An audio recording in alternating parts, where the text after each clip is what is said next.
Assalamualaikum warahmatullahi wabarakatuh.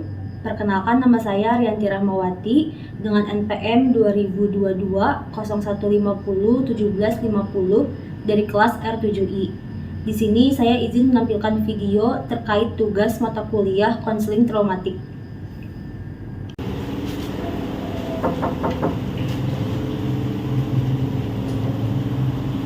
Assalamualaikum. Salam, kapan masih?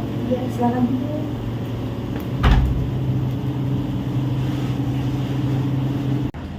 Oke, udah nyaman duduknya? Sudah.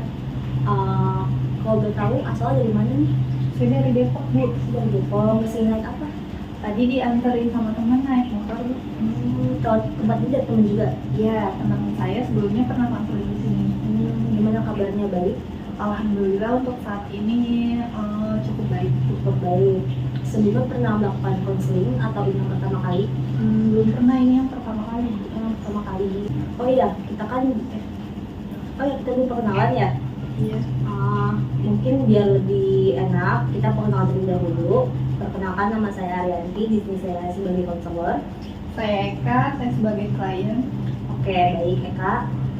Karena kamu baru pertama kali melakukan konseling, jadi izinkan saya untuk menjelaskan apa itu pengertian konseling, tujuan konseling, dan asas-asas konseling.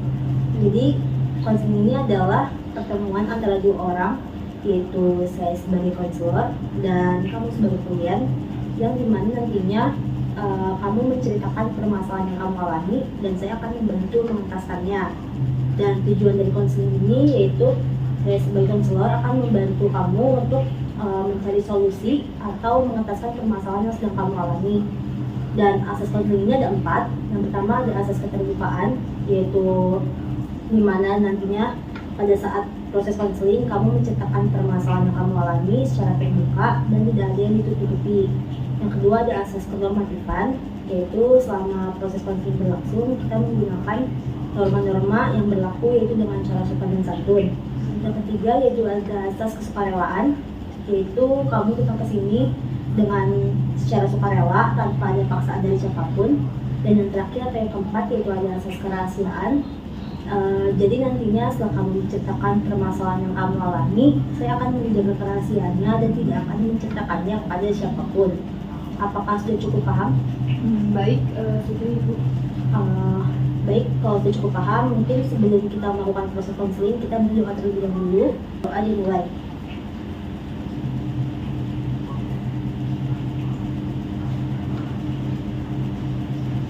Berdoa selesai.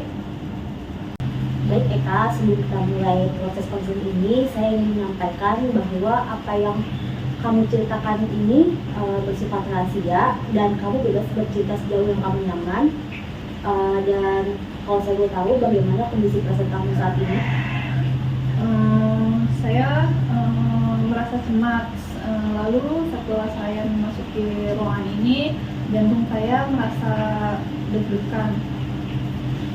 Baik, terima kasih sudah menyampaikan perasaan kamu dengan jujur. Dan reaksi seperti ini sebenarnya sangat wajar ya, terutama ketika seseorang mengalami pengalaman yang lumayan berat. Dan kita tidak perlu terburu-buru ya, kita cukup perlahan saja. Dan untuk membantu saya memahami kondisi awal kamu, saya ingin menggunakan skala perasaan dari skala 1 sampai 10. Kalau 1 itu berarti itu sangat tenang dan tidak tertekan, dan 10 yaitu berarti tertekan, cemas, dan merasa tidak nyaman. Menurut kamu bagaimana perasaanmu saat ini dari skala 1 sampai 10? Mungkin sekitar di skala 7. Oke, di skala 7 ya.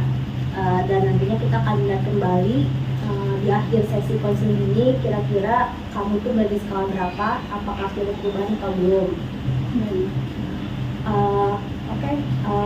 Kamu boleh bercerita, dan kamu boleh bercerita tentang hal apa yang membuat diri kamu tertekan, dan kamu tidak perlu menceritakannya secara detail.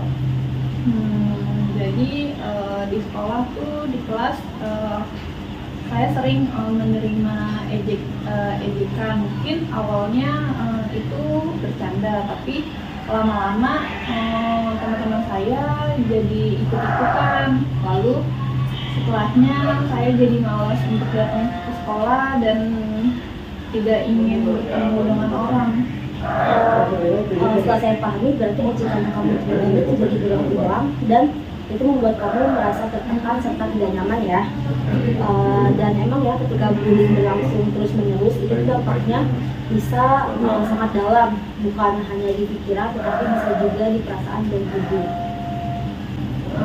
Betul Bu. Jadi saya merasa diri saya tuh memang buruk, seperti yang teman-teman saya omongin. Memang benar, perasaan itu sangat umum dialami oleh korban bullying. Namun perlu diingat juga perlakuan mereka itu tidak mendefinisikan nilai diri kamu. Dan memang bullying yang berulang kali ini dapat menyebabkan trauma psikologis di mana otak dan tubuh selalu siaga seolah-olah tuh ancaman itu masih ada. Dan itu sebabnya kamu bisa merasa takut, cemas, dan ingin menghindar. Dan ini bukan tindak kelemahan, melainkan respon alami untuk melindungi diri kamu sendiri. Jadi saya wajar untuk mengalami perasaan ini. Wajar, karena itu tuh respon alami dari tubuh karena mendapat perlakuan yang tidak baik. Oke, baik. Sekarang saya akan mengajak kamu untuk melakukan teknik mindfulness yang dimana teknik ini dapat membantu tubuhmu untuk merasa lebih tenang. Dan apa kamu bersedia untuk mencobanya? Iya boleh. Oke, juga sudah nyaman? Sudah. Ya, baik. Jadi nanti caranya ini kamu tarik nafas, bisa akan dihitung selama 4 hitungan, lalu kamu tahan nafas itu dan saya hitung sampai 2 dan hembuskan melalui mulut selama 6 hitungan. Baik. Kita coba selama 3 kali ya. Iya. Oke, tarik nafas 1, 2, 3, 4 1, 2, 1, 2, 3, 4, 5, 6 3 kali ya. Lagi. Baik.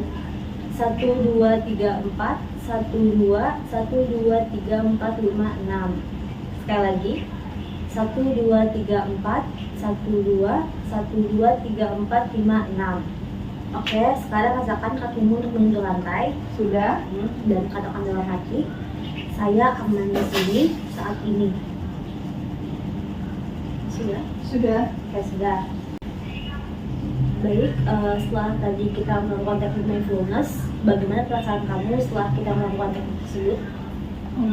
Saya jadi sedikit lebih tenang dan pikiran saya jadi tidak terlalu berisik. Bagus sekali, memang teknik mindfulness ini dapat membantu kita kembali ke saat ini, sehingga ingatan tentang bullying tidak menguasai tubuh dan pikiran sepenuhnya. Dan ketika pikiran seperti saya tidak berharga muncul, kamu bisa mencoba mengatakan dalam hati, ini adalah dampak dari bullying, bukan fakta tentang diri saya. Dan bagaimana menurutmu dengan kalimat tadi? Ya, saya merasa kalimat itu membuat saya sedikit lebih baik. Oke, baik. Itu berarti pertanda bahwa kamu mulai memberi ruang untuk bersikap lebih ramah pada dirimu sendiri. Dan sekarang kita kembali ke skala tadi. Kira-kira setelah melakukan proses konseling dan teknik mindfulness, berapa skala kamu saat ini? Mungkin skala 4. Udah cukup lebih baik berarti ya, dari skala 7 ke skala 4. Itu berarti lumayan ada perubahan dan kamu merasa lebih tenang, relax saat ini. Iya benar. Baik, hari ini kamu sudah melakukan hal yang sangat berarti untuk diri kamu sendiri, yaitu dengan mengambil rasa sakit, hadir untuk diri sendiri, dan belajar untuk mulai menenangkan diri. Dan kita bisa melanjutkan sesi berikutnya di lain waktu untuk membangun kepercayaan diri dan strategi menghadapi situasi sekolah. Baik, terima kasih sebelumnya. Saya merasa lebih baik setelah melakukan sesi konseling ini. Terima kasih kembali Eka, dan kamu tidak sendirian ya, dan kamu layak untuk merasa aman. Baik, saya antarkan ke depan. Iya boleh.